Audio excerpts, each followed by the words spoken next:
Allez, Jacques, c'est à toi.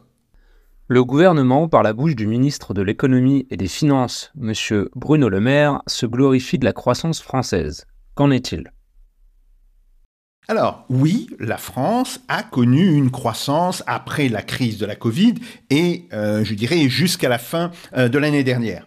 Maintenant, il ne faudrait peut-être pas non plus trop exagérer là-dessus, comme on va le voir, par exemple, sur ce graphique. En fait, la croissance depuis la crise de la Covid, depuis grosso modo les 7 trimestres qu'a duré la crise de la Covid, elle est nettement moins rapide que la croissance que l'on avait avant la Covid. Et ce qui est important, c'est que depuis maintenant au moins 2 trimestres, on voit que la croissance française est quasiment à zéro. Alors, l'INSEE a fait des modifications.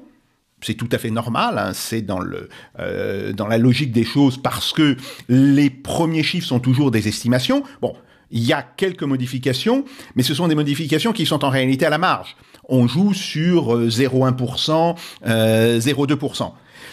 Donc ça veut dire que la croissance s'est probablement arrêtée à la fin de l'année dernière, ou elle s'arrêtera au premier trimestre de cette année. Et ce qui est très inquiétant, c'est évidemment la montée du nombre des faillites des entreprises qui retrouvent aujourd'hui pratiquement le niveau le plus élevé qu'elles avaient dans la décennie précédente, c'est-à-dire au moment de la crise des subprimes.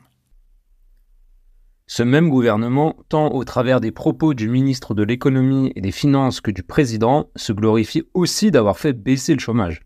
Là aussi, il faut faire très attention à quel type de chiffres on emploie. Alors, si on prend tout simplement la catégorie A, qu'est-ce que c'est que la catégorie A ? Ce sont les chômeurs, donc les gens sans emploi, qui font un acte décisif de demande d'emploi. Bien. Oui, effectivement, cette catégorie a baissé. Elle était à peu de choses près autour de 3,6 millions après la crise de la Covid. On est actuellement autour de 2,8 millions. Donc oui, effectivement, de ce point de vue-là, il y a une baisse. Mais il y a d'autres catégories. Il y a tout d'abord les gens qui ont un emploi inférieur à un mi-temps. Alors ça peut être 2-3 heures par mois, bon, un peu plus, mais bon. Et puis surtout, on a toutes les personnes qui sont sans emploi, mais qui ont été dispensées de faire un acte de retour à l'emploi. Qui c'est ? C'est par exemple les femmes enceintes. On considère qu'une femme enceinte, elle va voir son bébé, on peut la dispenser pendant un certain temps de faire les démarches positives pour retrouver un emploi. Ce sont des gens qui peuvent tomber malades. Par exemple, quelqu'un qui est au chômage et qui tombe malade a évidemment une dispense. Bon. Mais à ce moment-là, il sort de la catégorie A et il rentre dans une autre catégorie. Et ça, c'est un point intéressant. Si on regarde la somme de la catégorie A, des gens qui ont un petit boulot, quelques heures par mois, et puis les gens qui ont été dispensés, pour des raisons médicales, en réalité, de faire un acte de recherche d'emploi, eh bien d'abord on voit que c'est beaucoup plus important, c'est pas 2,8 millions, c'est 3,9 millions, et puis surtout ce que l'on voit, c'est que depuis maintenant quelques trimestres, ça remonte. Et alors, ce qui est intéressant dans ce graphique, c'est que l'on voit qu'en réalité, les 2 catégories supplémentaires, ce que j'appelle, moi, le chômage dissimulé, parce que c'est évident que ce sont des gens qui sont en réalité au chômage, hein, mais que l'on a exclu de la catégorie centrale de mesure du chômage, eh bien, c'est que cette catégorie de chômage dissimulé, au contraire, elle augmente depuis 2013 jusqu'à maintenant. Elle représentait grosso modo 900 000 personnes au 4e trimestre de 2013. Elle représente au 4e trimestre de 2023 1 160 000 personnes. Et le point qui est encore plus intéressant, c'est quand on regarde son évolution. On voit que ces 2 catégories qui ont été exclues de la catégorie A, mais qui sont néanmoins des chômeurs à l'évidence, eh bien cette catégorie, elle, ne cesse d'augmenter. Alors qu'effectivement, sur la catégorie A, bon, il y a eu le grand pic au moment de la crise de la Covid, ça retombe. Bon, là, pour le coup, ça ne cesse d'augmenter. Qu'est-ce que ça veut dire? Ça veut dire que les consignes qui sont données à France Travail, à Pôle emploi avant, bon, sont de faire sortir le plus de gens possible de la catégorie A pour les mettre dans la catégorie B et dans la catégorie D. Alors, qu'est-ce que ça veut dire économiquement? Ça veut dire que, oui, il y a bien eu une certaine baisse du chômage, mais elle est beaucoup plus limitée que ce qu'en dit le gouvernement. Et quand on prend les chiffres globaux, c'est-à-dire la catégorie A, plus la catégorie B, plus la catégorie D, eh bien, on voit que l'on reste avec un chômage qui est extrêmement important. Alors, dernier point, comment peut-on expliquer justement cette baisse du chômage? Est-ce que c'est une activité supérieure de l'économie française? Eh bien, il ne semble pas. Et il semble que, non pas la totalité, mais en tous les cas une bonne majorité de la baisse du chômage peut s'expliquer par la baisse de la productivité du travail.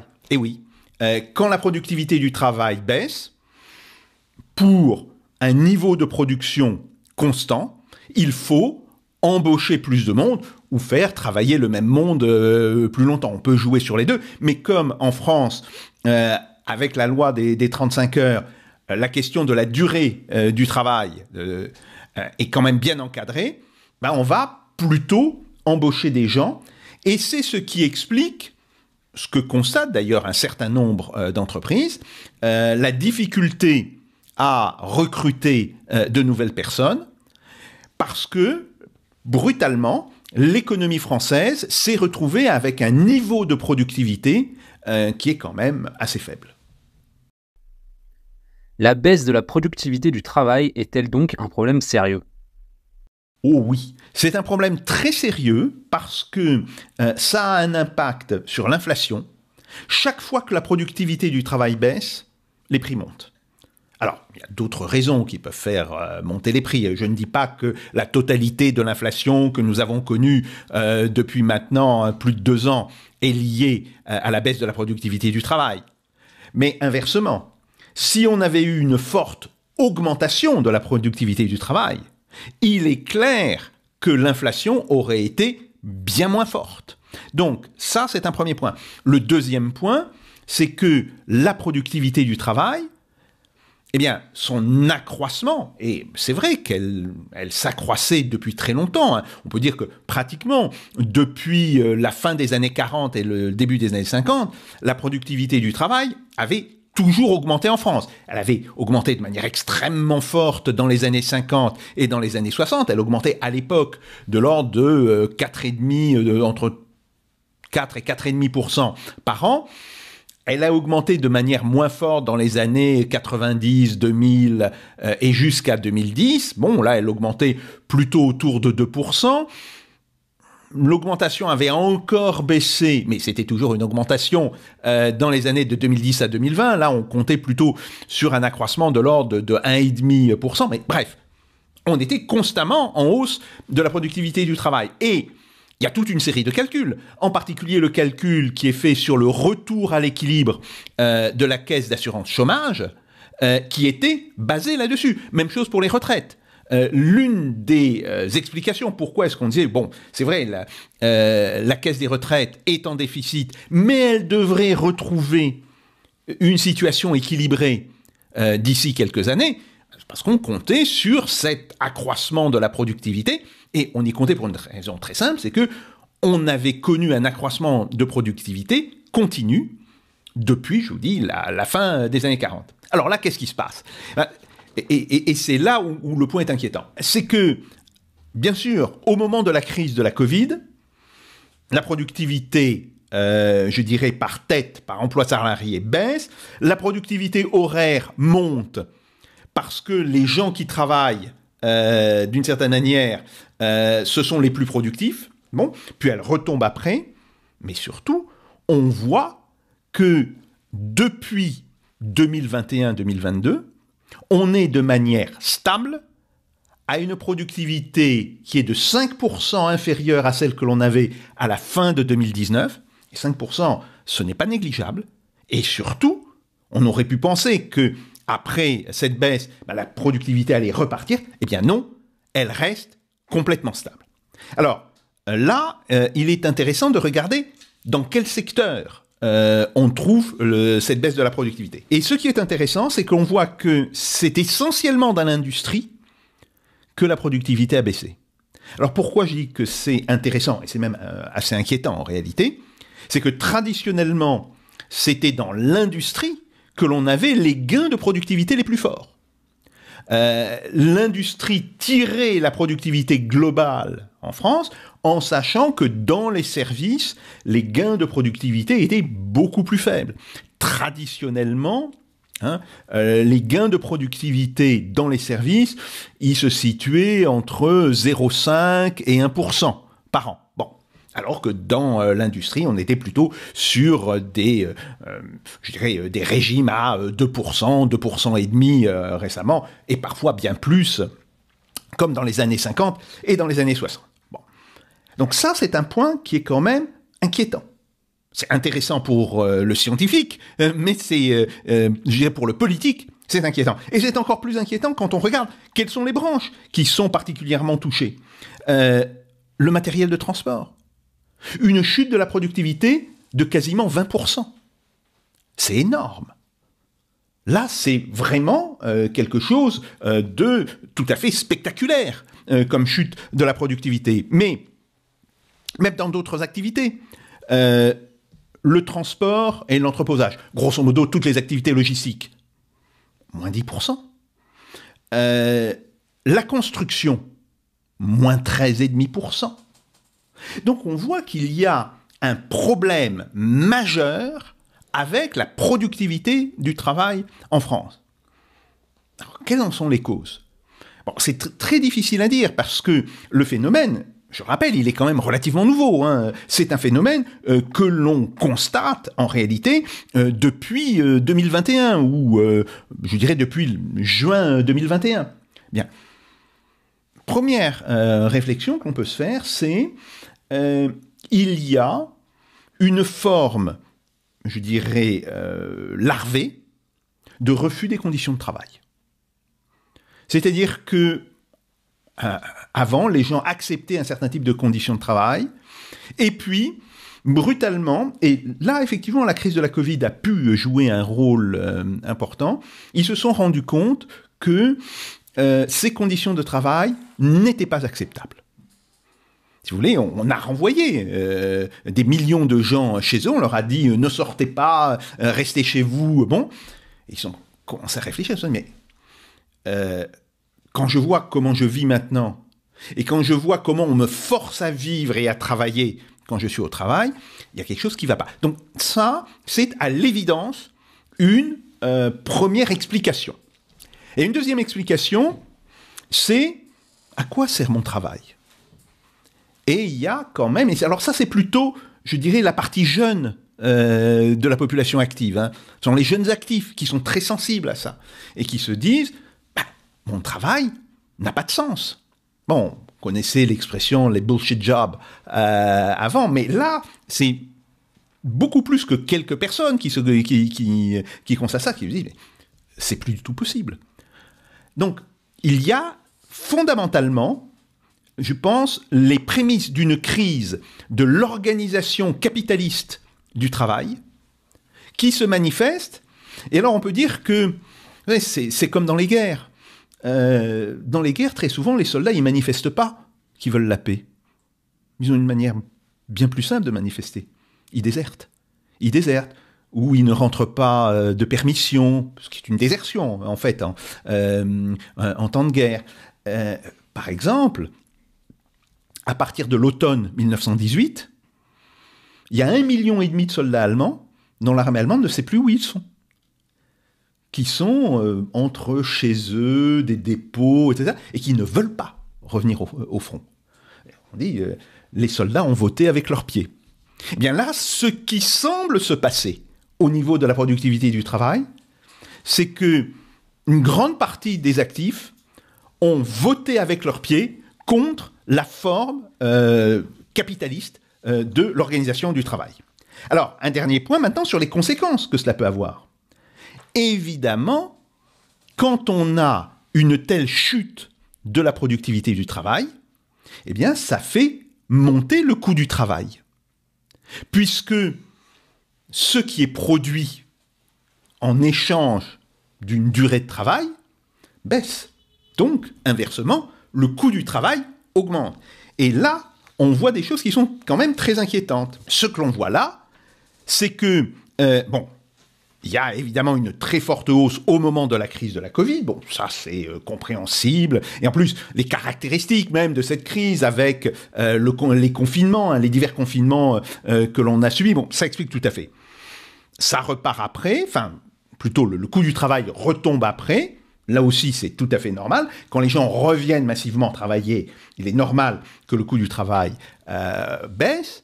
Mais immédiatement après, on voit que le coût du travail repart à la hausse, et il repart à la hausse de manière considérablement plus forte que ce que l'on avait avant la crise de la Covid. Et là, il y a un problème très précis sur la balance commerciale de la France. Parce que on parle presque toujours de la dette publique comme un problème essentiel de l'économie française. C'est un problème, mais ce n'est pas un problème essentiel. Ce n'est pas un problème essentiel parce que on peut tout à fait imaginer d'autres formes institutionnelles qui permettraient de financer cette dette publique. Par contre, la dette commerciale, le fait tout simplement que l'économie française importe plus qu'elle n'exporte, qu'elle n'arrive plus à exporter, ça c'est un véritable problème. Et d'où vient ce problème? Eh bien, du fait que les produits français sont, à qualité égale, trop chers. Alors, on peut dire, normalement, à ce moment-là, il faut dévaluer la monnaie. C'est bête, on a l'euro, on ne peut pas.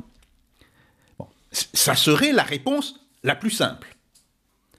Mais ça veut dire aussi que si on n'arrive pas à inverser la tendance au niveau de la productivité du travail, le coût du travail va continuer à augmenter, et comme nous sommes en réalité dans un régime de change fixe, puisque c'est plus nous qui décidons du taux de change, c'est la Banque Centrale Européenne, eh bien cela aura des conséquences tout à fait désastreuses sur l'économie française et en particulier sur la production industrielle, puisque c'est dans l'industrie que sont concentrées les pertes de productivité du travail les plus importantes. Donc oui, cette question dont très peu de gens parlent, oui, bien sûr, il y a des spécialistes, j'ai des collègues qui en parlent, qui essayent, d'attirer l'attention du gouvernement sur cette question, ou d'attirer l'attention globalement des femmes et des hommes politiques. Mais on entend bien quand on regarde les différentes chaînes de télévision, quand on écoute les radios, quand on lit ce qu'il y a dans les journaux, que ce n'est pas un problème qui arrive à percer au-delà, je dirais, du cercle des spécialistes. Or, c'est un des problèmes les plus urgents que l'on a aujourd'hui dans l'économie française. Une économie, il faut le rappeler, où la part de l'industrie est tombée à 13,5% du PIB. Autrement dit, nous sommes dans un état critique de désindustrialisation. Et on a tout le discours pour la réindustrialisation que tient le gouvernement. Bon, c'est très beau les discours, c'est pas là-dessus que je critiquerai le gouvernement. Mais comment va-t-il réindustrialiser le pays si on a des coûts du travail qui ne cessent de monter? Alors, est-ce qu'il va jouer sur les salaires? Est-ce qu'il va chercher à faire baisser encore plus les salaires? Mais là, on aura un problème de demande. Et donc, ça risque de provoquer une crise. Ce qui fait qu'en réalité, nous sommes entre le marteau et l'enclume. Entre le fait qu'on a des coûts sur lesquels on ne peut plus jouer au niveau nominal, c'est-à-dire au niveau de la monnaie, que ce soit sur les salaires ou que ce soit sur le taux de change. parce qu'on s'est lié les mains avec l'euro. Et de l'autre côté, on voit cette baisse de la productivité du travail qui semble devoir durer. Donc oui, on a un problème très sérieux sur cette question. Pourtant, il semble que dans l'UE, la France aille plutôt bien par comparaison aux autres pays. Oui, effectivement, et on peut parler, en tout cas on pouvait parler pour l'année 2023, d'un paradoxe français. C'est vrai, l'économie française s'est mieux comportée que l'économie allemande, et elle se comporte actuellement même mieux que l'économie italienne, qui était repartie dans une croissance assez forte après la crise de la Covid, qui maintenant plafonne. Globalement, on voit que la situation de la France, elle est en fait un petit peu intermédiaire. Alors, sur ce graphique, qu'est-ce qu'on voit? On voit bien sûr les différents états du PIB par trimestre, mais j'attire l'attention sur la moyenne mobile sur 4 trimestres. Alors, c'est un instrument que j'utilise beaucoup dans mes représentations graphiques. Pourquoi? Parce que la moyenne mobile, ça veut dire on prend les résultats de 4 trimestres, on les additionne et on divise le tout par 4. Qu'est-ce que ça a comme résultat? Ça a comme résultat de lisser les fluctuations, que ce soit à la hausse ou à la baisse. Et ça permet de voir une tendance globale en dehors de fluctuations qui peuvent à un moment donné, je dirais, attirer l'œil, mais qui ne sont pas nécessairement significatives. Alors qu'est-ce qu'on voit? On voit que l'économie française, en réalité, arrive à stagnation, que l'économie allemande, elle, commence à décliner, et que l'économie italienne, qui avait tenu une pente de croissance plus forte que la France et que l'Allemagne, elle aussi commence à arriver à une forme de stagnation.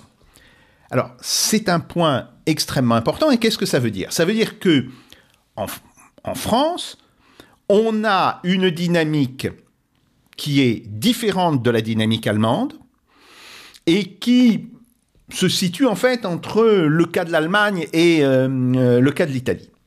Il y a plusieurs raisons à cela. Première raison, c'est le fait que, et on le voit bien, qu'est-ce qui a été très touché depuis 2 ans? Essentiellement l'industrie, globalement, dans tous les pays. Or, comme la part de l'industrie est en France relativement faible, par rapport à l'Allemagne. L'Allemagne, elle a encore grosso modo 23 à 24% de son PIB qui vient de l'industrie. L'Italie, autour de 20%. La France, autour de 13-14%. Donc, c'est l'une des raisons qui font que nous n'avons été touchés qu'avec retard par cette forme de crise particulière que connaît l'Union européenne aujourd'hui. Ça, c'est le premier point. Le deuxième point, quelles sont les causes justement de ce choc qui a touché l'industrie? Essentiellement, le prix de l'énergie. Or, il se fait que la France, même si elle participe au marché européen de l'énergie, même si les conditions de fixation du prix de l'énergie et de l'électricité restent contraintes par des réglementations européennes, malgré tout, elle est relativement autonome dans sa production d'énergie. Et là, il faut dire un grand merci aux politiques qui ont été menées de 1973 jusqu'aux années 80, en particulier au grand plan, atomico-électrique ou nucléaro-électrique qu'avait porté Pierre Messmer, qui était alors le Premier ministre. C'est ce qui, d'une certaine manière, ne nous immunise pas contre la crise, mais en tous les cas, nous protège relativement et décale dans le temps l'ampleur de cette crise. Donc oui, la France s'est plutôt mieux comportée que d'autres pays d'Europe occidentale, que ce soit l'Allemagne surtout, mais que ce soit aussi l'Italie, que ce soit l'Espagne, le Portugal. Il y a là une véritable différence. Maintenant, est-ce que ça veut dire que la France est sortie de la crise européenne? Non, malheureusement non. Et là encore, il faut toujours rappeler que l'on est face à des problèmes spécifiques de l'économie française, problèmes qui se matérialisent en particulier par la hausse des faillites des entreprises. Et on voit que cette hausse, elle monte de manière tout à fait dramatique. Donc on peut penser que, oui, nous n'avons pas été touchés dans l'immédiat, mais que nous serons touchés dans l'année 2024.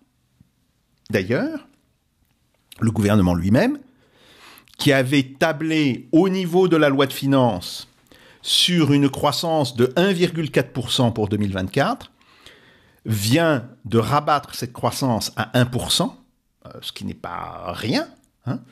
Et nous sommes quand même que début mars, hein.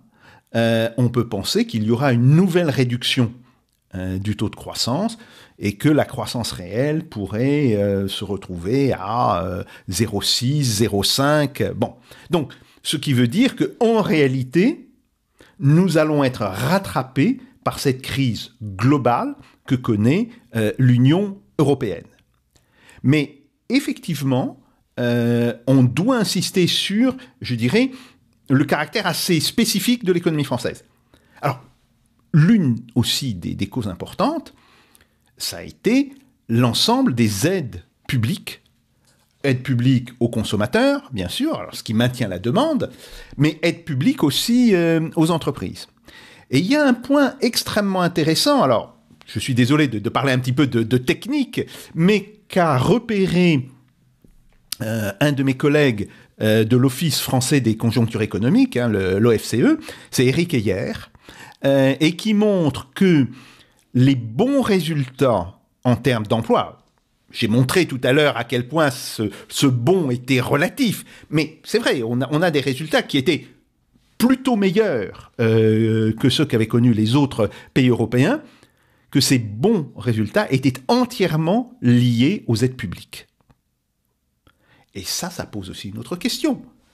Ça veut dire que, en réalité, si la France a eu des résultats économiques qui sont un peu meilleurs que ceux de la moyenne européenne et qui sont nettement meilleurs par rapport à ceux de l'Allemagne, ceux de l'Italie, c'est uniquement grâce au soutien que l'État a apporté, que ce soit aux consommateurs ou aux producteurs.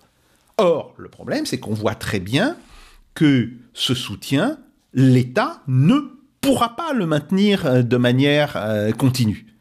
Donc, c'est aussi la raison pour laquelle je pense que nous serons rattrapés par cette crise européenne.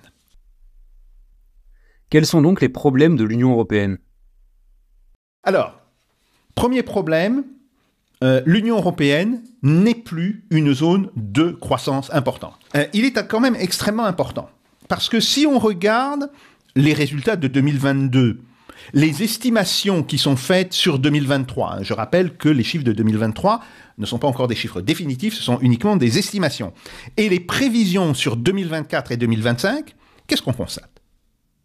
Que l'Union européenne aura eu globalement une croissance de 7,5% sur 4 ans, que le monde aura eu une croissance de 11%, 11,5%, toujours sur 4 ans, mais que surtout, les pays asiatiques, ce qu'on appelle les pays de l'ASEAN plus 5, ou les pays émergents, ou même les pays d'Afrique du Nord et du Moyen-Orient, vont connaître des croissances très supérieures. Par exemple, pour les pays asiatiques, alors dans les pays asiatiques, on a quand même, je dirais, des monstres économiques, hein. Il y a la Chine, bien sûr, il y a l'Inde, qui a d'ailleurs pour l'instant le taux de croissance le plus élevé des pays asiatiques. On a l'Indonésie, taux de croissance aussi très élevé. Là, on n'est pas à 7,5%, on n'est pas à 11,5%. On est à 20% de croissance sur les 4 ans. Donc, ce que l'on voit, c'est que, tout d'abord, l'Union européenne, elle s'est fait décrocher de la croissance mondiale. L'Union européenne n'est plus une grande zone de croissance. Ça ne sera plus une zone de grande attractivité pour les investissements. Et donc ça, c'est un problème tout à fait majeur pour l'Union européenne, pour les pays de l'Union européenne. Bon, je ne parle pas pour les bureaucrates de Bruxelles ou de Strasbourg. Ça, c'est un autre problème. Mais je dis que pour les pays de l'Union européenne, ça veut dire qu'ils ne sont plus le cœur de la croissance mondiale, ce qu'ils ont été quand même pendant plusieurs décennies, mais qu'ils sont aujourd'hui les parents pauvres, voire les parents périphériques. Nous sommes rejetés à la périphérie. Et donc ça, c'est un premier problème. Alors évidemment, on se pose toujours la question, cette situation, est-ce qu'elle ne pourrait pas être le résultat des sanctions qui ont été prises contre la Russie? Parce que bien sûr, on a pris énormément de sanctions. L'Union européenne a pris un peu plus de 17 500 sanctions, alors que ce soit des sanctions contre des individus, bon, ça c'est pas très important, mais des véritables sanctions économiques. Et évidemment, ces sanctions ont un effet en retour. Elles ont eu un effet en retour sur l'énergie, mais elles ont aussi un effet en retour sur le fait que désormais, la Russie, qui était un client important des pays de l'Union européenne, la Russie faisait environ 50%, entre 45 et 50% de ses importations des pays de l'Union européenne. Et les pays de l'Union européenne faisaient à peu près 20 à 25% de leurs exportations vers la Russie. Bon, c'était pas le client fondamental, mais c'est quand même un client extrêmement important. Et pour certaines entreprises, en particulier pour les entreprises de l'automobile, c'était un client qui rapportait beaucoup d'argent. Il faut quand même rappeler qu'avant 2022, c'était sur la Russie, sur le marché russe, que Renault, mais aussi VAG, donc le groupe Volkswagen, faisaient leurs principaux profits. Donc oui, ça a eu un choc.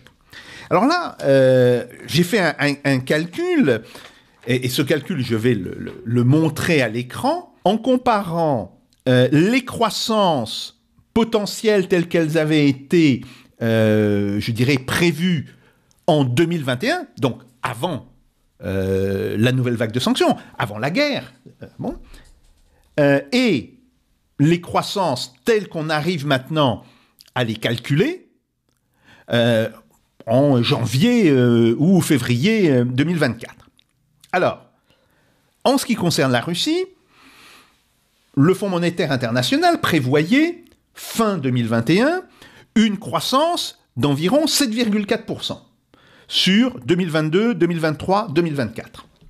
Et en réalité, quand on calcule la croissance probable qu'on aura sur ces 3 ans, ça ne sera pas 7,4%, mais ça sera entre 4,9 et 4,5%. Bon. Donc ça veut dire qu'il y a eu une perte de croissance, évidemment attribuable majoritairement, je ne dis pas à 100%, mais majoritairement aux sanctions, de 5 à 3%. Si on regarde maintenant l'Union européenne dans son ensemble, donc les 27 pays, eh bien, même chose, on avait une croissance qui était estimée à la fin de 2021 à 8,8%, et on a eu une croissance telle qu'elle est réestimée à 5,4%. Autrement dit, la perte de croissance, elle peut être calculée entre moins 3 et moins 3,4% pour ces 3 années. Donc oui, on voit bien qu'il y a d'une certaine manière une perte de croissance identique, ou même légèrement supérieure, de l'Union européenne par rapport à la perte de croissance de la Russie. Alors maintenant, on va désagréger un petit peu l'Union européenne, on va prendre les 2 pays qui ont les économies les plus fortes, la France et l'Allemagne. Alors, en ce qui concerne la France, même chose, la prévision, c'était 7,4%, à peu près comme la Russie. Et le résultat actuel, il est de 4,35. C'est un petit peu inférieur à la Russie. Ça voudrait dire que la France aurait eu une perte de croissance d'environ 3%. C'est plus que la Russie, puisque la perte de croissance en Russie, comme je l'ai dit tout à l'heure, on peut l'estimer à 2,5-3%. Mais là où ça devient extrêmement intéressant, c'est quand on regarde l'Allemagne. Alors, l'Allemagne avait une croissance prévisible, même chose, fin 2021, quand le Fonds monétaire international publie ses chiffres, il les publie 2 fois par an. Il publie une fois en avril et une deuxième fois en octobre de chaque année. Puis après, il publie de temps en temps, pour un certain nombre de pays, des estimations intermédiaires. Bien. Donc, fin octobre 2021, le Fonds monétaire international prévoit une croissance de 7,7% en Allemagne. C'est pas très différent de ce qui était prévu pour la croissance française. Et aujourd'hui, ce qu'il prévoit, c'est une croissance de 2%. Autrement dit, une perte de croissance de 5,7%. Et on voit bien ce qui s'est passé. Le choc de la rupture des liens énergétiques entre la Russie et les pays de l'Union européenne, il a touché d'abord et avant tout l'économie allemande. Non seulement il l'a touché en masse, c'est-à-dire si on calcule la perte de produit intérieur brut, on peut dire qu'elle est en Allemagne de l'ordre de 750 milliards d'euros, alors que la perte estimée sur la Russie est de l'ordre de 450 milliards, donc c'est déjà nettement plus que la Russie. Mais le problème qui se pose, c'est que cette perte, elle est très largement concentrée sur l'industrie. Et ce qui se passe en réalité, c'est que c'est le modèle industriel allemand qui est en crise. Ce modèle industriel, il était fondé sur 2 choses. Il était fondé sur la répartition d'une partie de la production des sous-traitants vers d'autres pays de l'Union européenne, que ce soit la Tchéquie, la Roumanie, la Slovaquie, etc. Mais il était surtout fondé sur un approvisionnement à très bas coût en énergie, que ce soit le gaz, les gazoducs, dont les 2 gazoducs qui ont sauté, une main tellement invisible que ni la justice suédoise ni la justice danoise ne veulent enquêter dessus, mais aussi le pétrole, parce que l'Allemagne importait beaucoup de pétrole, et quand elle importe du gaz, c'est pas simplement pour faire de l'énergie, c'est aussi pour utiliser ce gaz comme matière première, par exemple dans la chimie. Or, dans la situation actuelle, l'Allemagne continue d'importer en fait de Russie, comme d'ailleurs l'ensemble de l'Union européenne. Ce n'est pas vrai que l'ensemble de l'Union européenne ait arrêté ses importations. On continue d'importer. Certes, on importe nettement moins, mais on continue d'importer de la Russie. Mais c'est l'Allemagne qui est la plus touchée. Et qui, dans les conditions d'une forte hausse des produits pétroliers, aujourd'hui, est confronté au fait que beaucoup d'industriels allemands pensent à se délocaliser à partir d'Allemagne pour aller, pour la plupart, aux États-Unis. Oui, parce que les États-Unis, eux, ils ont justement cette espèce d'indépendance énergétique, ou pour aller dans des pays où les ressources énergétiques sont importantes. Et par exemple, il y a des sidérurgistes allemands qui réfléchissent à se délocaliser en Algérie. Donc, aujourd'hui, on voit bien que c'est le modèle industriel allemand qui est très durement touché. Or, quel était le moteur de la croissance dans l'Union européenne? C'était l'Allemagne. Donc, on voit bien là que cette crise, elle vient fondamentalement de la crise spécifique de l'économie allemande, et que cette crise spécifique va durer, va même probablement s'amplifier avec le mécanisme de délocalisation qui est en train de se mettre en place en Allemagne, et que des économies comme la France et l'Italie ne sont absolument pas capables de prendre le relais. Alors, l'Italie parce qu'elle est trop faible, la France qui est plus forte que l'Italie, mais elle est aussi très désindustrialisée. Et donc, c'est l'une des raisons qui explique ce constat que j'avais fait tout à l'heure, qui est le fait que l'Union européenne ne sera plus, pour 10 ans, pour les 15 ans qui viennent, ce pôle de croissance que l'on pouvait avoir dans le monde. Elle va devenir une zone de très basse croissance, mais surtout une zone périphérique par rapport au développement économique et industriel dans le monde. Eh bien, c'est ainsi que se termine ce 3e épisode d'économie souveraine. Et effectivement, je vous l'annonçais que ça allait piquer. Jacques Sapir nous l'a confirmé. La situation de l'économie française n'est pas très bonne. C'est-à-dire que le pire semble à venir. Et c'est la même chose dans l'Union européenne. On n'en est pas sorti. Visiblement, nous avons des génies qui ont un fusil qui tire des deux côtés, et les sanctions, comme ça a été expliqué très clairement, les sanctions contre la Russie, eh bien, ont des effets retour apparemment beaucoup plus importants sur nos économies que ce que nous arrivons à faire subir à la Russie, qui visiblement n'est pas à genoux. Bon. Espérons que nous nous en tirerons, mais c'est pas sûr que ce soit possible avec le genre d'outils économiques qui sont utilisés et ceux qui nous gouvernent. Alors, on pourrait toujours se poser la question, comment faire? Eh bien, c'est ce que nous allons aborder dans le prochain épisode d'économie souveraine avec Jacques Sapir. Nous allons discuter, eh bien, et ça sera sûrement 2 épisodes, car le sujet est extrêmement important, il vous intéresse tous, c'est qu'est-ce qu'une économie souveraine? Comment détermine-t-on qu'une économie est réellement souveraine? Et l'épisode qui suivra, c'est comment, à partir de là où nous en sommes, et vous avez vu, c'est très très compliqué, vu la base industrielle très faible que nous avons, comment réellement, à partir de l'état où nous en sommes, comment pouvons-nous refaire une économie souveraine? Donc 2 épisodes très denses, très riches, je pense très intéressants. Nous vous attendons plus nombreux que vous êtes. Merci de nous suivre.